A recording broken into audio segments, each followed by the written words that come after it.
If you've ever struggled with playing this game, you should pick my #1 loader, arguably the strongest character in the game. With their grappling hook, you can go anywhere in the map. And when there's a lot of enemies, there's an upgrade to the loader's fist. The strongest thing about the loader is you're able to fight the first floor boss without any items at all from the very start, as even though they damage you, you attack and you gain shield. With your basic attack, the more shield you get, the less damage you will take. I could do this forever.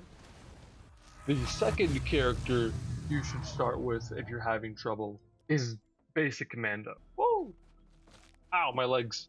The Commando's basic attack is able to kill enemies at range so easily, compared to Loader, for example. But obviously I take damage much heavier. I don't have nearly as much health. In fact, I'm actually pretty bad at Loader. It's not one of my favorite characters, I'll be honest with you. But if your aim is a little less, you can have my top 3, which is Huntress. Now, Commando and Huntress is like the basics to entry in Risk of Rain 2, as many of the other characters are harder to play. Many people love the Huntress in Risk of Rain 2, and honestly I can understand why. His ability to teleport, as long with not having to aim in order to hit, it makes focusing on running so much easier.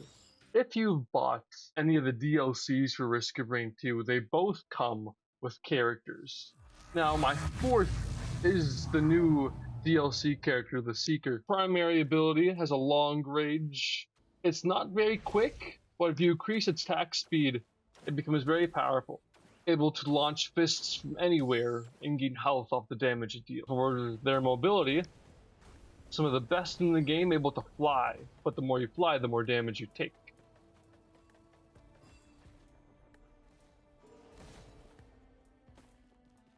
Now, this character has another healing option. Doing a mini game will gain you shield and health back, and increase the power of all your abilities. But every 15 seconds, you can use it again and gain even more power, and shield, and health. I always have a way to heal, and so I am never stressed about my situation. If you're still struggling in Risk of Rain 2 after using these characters, there is the Railgunner. Holding right click, zooms in, fires from anywhere in the map, and you must reload every time you use it. On top of that, you will land a critical hit if you hit the red box on the enemy.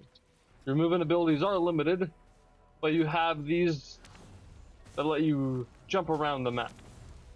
Holding R overcharges your railgun, and if you land a critical hit by zooming in, you can deal so much damage.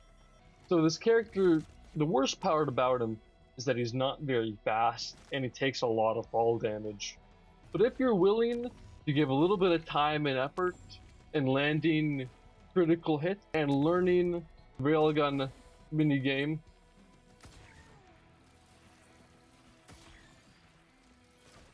as well as using your minds to space out enemies as well as yourself, even a challenged boss shouldn't be much difficult for you, unless it's this one. But we will try our best.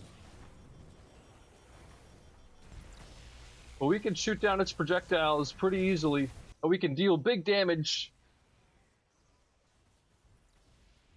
But something tells me this run isn't going to end well.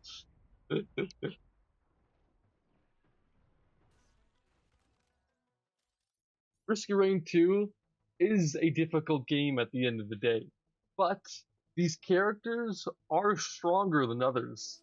The Mercenary being one of the hardest to use, but also one of the funnest.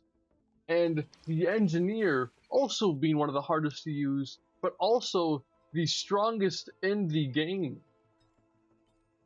I've just never been able to finish a run with him.